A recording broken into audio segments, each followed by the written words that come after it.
तो फ्रेंड्स, आप अपने करियर का अगर पहला इंटरव्यू फेस करने वाले हैं, आप अपने करियर का सबसे पहला सीवी या रेज्यूमे बनाने वाले हैं, तो ये वीडियो आपके लिए है। इस वीडियो में हम डिस्कस करने वाले हैं कि अगर आप एक फ्रेशर्स हैं, फ्रेशर से मेरा मतलब है कि आप अभी अभी कॉलेज पास किए हैं और अपने करियर का पहला जॉब इंटरव्यू फेस करने वाले हैं, जॉब देने वाले हैं, तो आपको अपने सीवी यानी कि रेज्यूमे बनाते टाइम किन किन पॉइंट्स को ध्यान में रखना चाहिए और किस फॉर्मेट में आपको अपने सीवी को बनाना चाहिए, ताकि जो भी आपके रेज्यूमे सीवी को पढ़े देखे तो इम्प्रेस हो और आपको इंटरव्यू के लिए कॉल करे या कॉल पे बुलाए। मेरा नाम है Aditi, welcome back to coding inspiration channel. चलिए इस वीडियो को स्टार्ट करते हैं।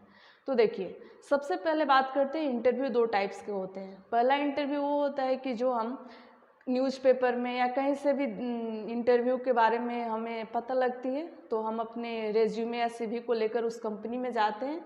रिसेप्शन पे हम अपने सीवी को या रेज्यूमे को सबमिट कर देते हैं और कुछ टाइम वेट करते हैं सेम डे पे, और हमें उसके बाद 1 आवर 2 आवर्स के अंदर में हमें बुलाया जाता है और हम जाकर इंटरव्यू दे देते हैं। ऐसे इंटरव्यू को वॉकिंग इंटरव्यू भी कहा जाता है, ठीक है। और इस ऐसे टाइप के इंटरव्यू का रिजल्ट भी सेम डे में आ जाता है। लेकिन एक और टाइप का इंटरव्यू होता है जिसमें हम ऑनलाइन या किसी भी जॉब साइट्स में जाकर अपने रेज्यूमे या सीवी को अपलोड कर देते हैं। वहाँ से वो लोग 1 वीक 2 वीक्स या 1 मंथ्स भी लग जाते हैं। उसके बाद हमारा सीवी जब शॉर्टलिस्टेड हो जाता है तो हमारे पास कॉल आता है इंटरव्यू का और हम जाकर इंटरव्यू देते हैं, जिसका रिजल्ट सेम डे में नहीं आता है, उसके रिजल्ट आने में भी टाइम लगता है। तो यहाँ पे आप देख रहे हैं कि जो सेकेंड टाइप का इंटरव्यू है, इसमें अगर हमारा रेज्यूमे या सीवी उस फॉर्मेट में ना रहे, यानी कि जो भी हमारा सीवी या रेज्यूमे पढ़ रहा है, देख रहा है, शॉर्टलिस्टेड जो करने वाला है, उसको अगर हमारा रेज्यूमे पसंद ना आए तो हमारे लिए या हमें कभी कॉल ही नहीं करेगा इंटरव्यू फेस करने के लिए। तो जो सेकंड टाइप का इंटरव्यू है, इसके लिए आपको अपने रेज्यूमे को या सीवी को बहुत ही एक अट्रैक्टिव फॉर्मेट में तैयार करना होगा, ताकि जो भी आपके इंटरव्यू के लिए आपको कॉल करने वाले हैं या जो भी आपका सीवी या रेज्यूमे पढ़ रहा है, देख रहा है, वो इम्प्रेस हो आपके सीवी या रेज्यूमे से और आपको इंटरव्यू के लिए कॉल करे या बुलाए। तो चलिए सबसे पहले बात करते हैं फ्रेशर रेज्यूमे क्या होता है। तो देखिए, फ्रेशर रेज्यूमे ऐसे रेज्यूमे होते हैं जो अभी अभी कैंडिडेट ग्रेजुएशन पास किए हैं या हाई स्कूल पास किए हैं, वो अपना जो भी सीवी या रेज्यूमे बनाते हैं तो उसमें उनके पर्सनल स्किल्स या जो भी उनकी एबिलिटी होती है, जो खुद से वो सीखे रहते हैं। यानी कि मान लीजिए अगर आपके घर में कंप्यूटर है तो आप वहाँ से वर्ड सीखे हैं, एक्सेल सीखे हैं, या आपके कॉलेज में आपको HTML सिखाया गया है, तो ये आपके स्किल्स हो गए, आपके एबिलिटीज़ हो गई। तो फ्रेशर्स के जो भी रेज्यूमे होते हैं, जो भी सीवी होती है, उसमें हाईलाइट किया जाता है उनके पर्सनल जो भी स्किल्स होते हैं, एबिलिटीज़ होती है, इंस्टेड ऑफ वर्क एक्सपीरियंस।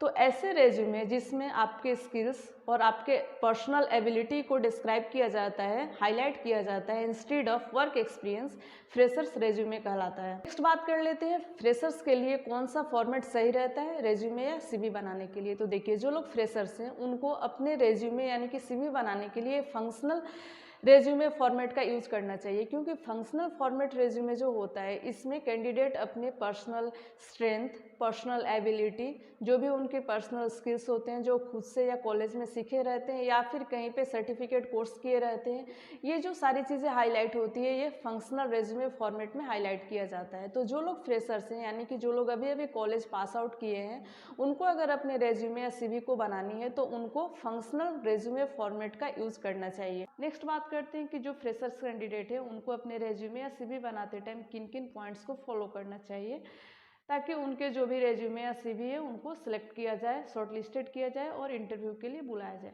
तो इसमें सबसे पहले आता है कि जो भी आप कंपनी में जिस भी जॉब रोल के लिए आप इंटरव्यू देने जाने वाले हैं, तो उस जॉब रोल के लिए उस जो भी जॉब डिस्क्रिप्शन होते हैं उसको आपको अच्छे से रीड करना होगा, यानी कि पढ़ना होगा।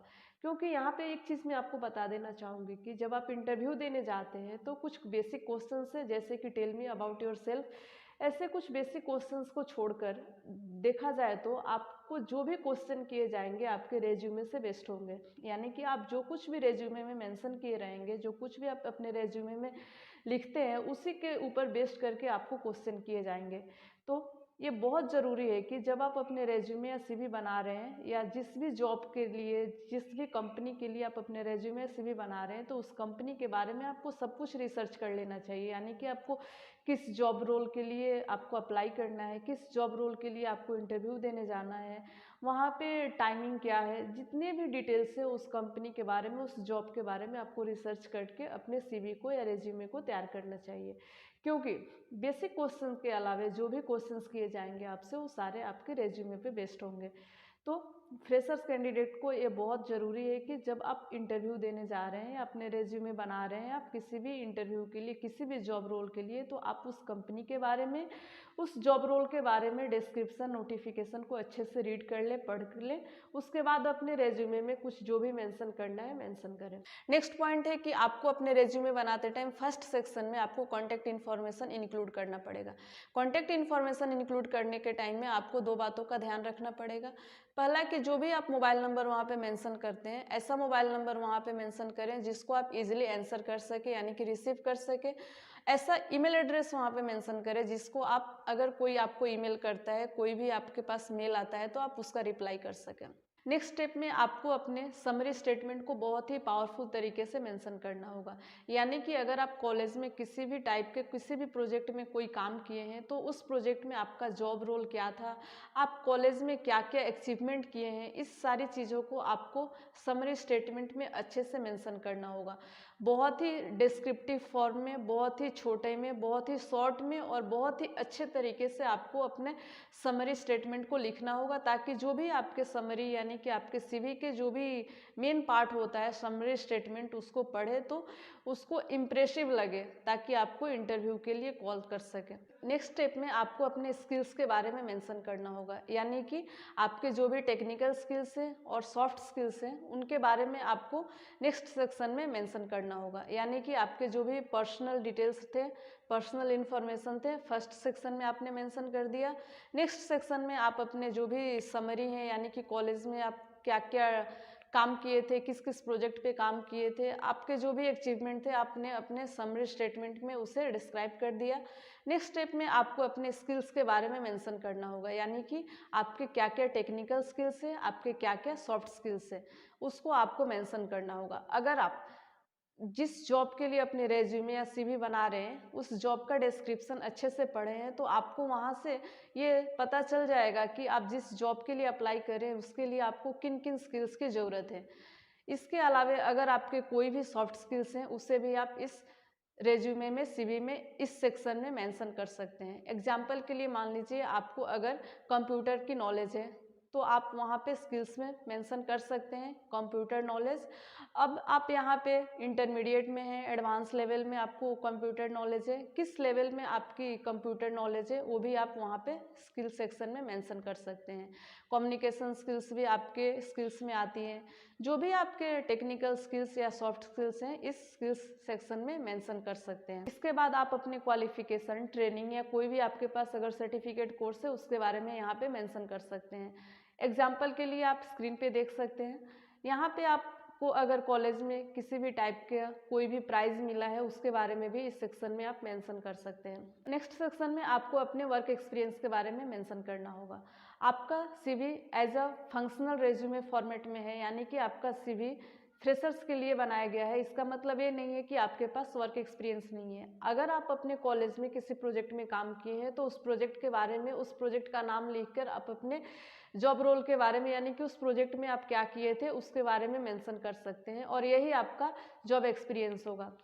आपका सीवी यानी कि रेज्यूमे फ्रेशर्स के लिए बनाया जा रहा है, इसका ये मतलब नहीं है कि आपके पास कोई स्किल्स नहीं है, आपके पास नॉलेज नहीं है या आपने किसी भी टाइप का कोई काम नहीं किया है। अगर आप कॉलेज में किसी भी वर्क में, किसी भी फील्ड में कोई भी काम किए हैं उसके बारे में भी इस पार्ट में, इस सेक्शन में मेंशन कर सकते हैं। हम जब कॉलेज में रहते हैं तो बहुत सारे ऐसे प्रोजेक्ट में काम करते हैं या प्रोजेक्ट कराया जाता है हमारे कॉलेज में जिसके बारे में हम इस सेक्शन में मेंशन कर सकते हैं, ताकि जो भी आपका रेज्यूमे पढ़े उसको लगे कि हाँ आपके पास ये स्किल्स है, आप इस फील्ड में आपको नॉलेज है।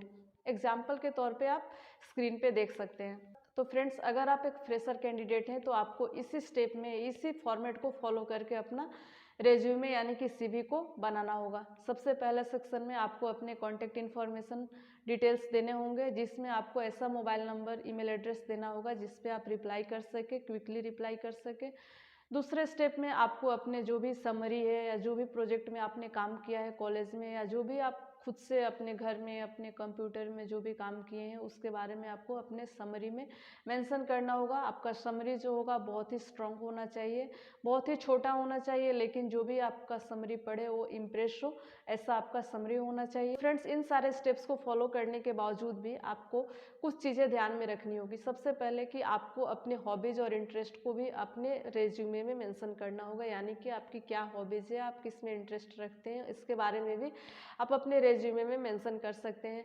सेकंड चीज़ें जो आपको ध्यान में रखनी है कि आपका अगर रेज्यूमे एज अ फ्रेशर से यानी कि फंक्शनल फॉर्मेट रेज्यूमे है तो आपका रेज्यूमे 1 पेज से ज़्यादा नहीं होना चाहिए, आपका रेज्यूमे 1 पेज में ही होना चाहिए।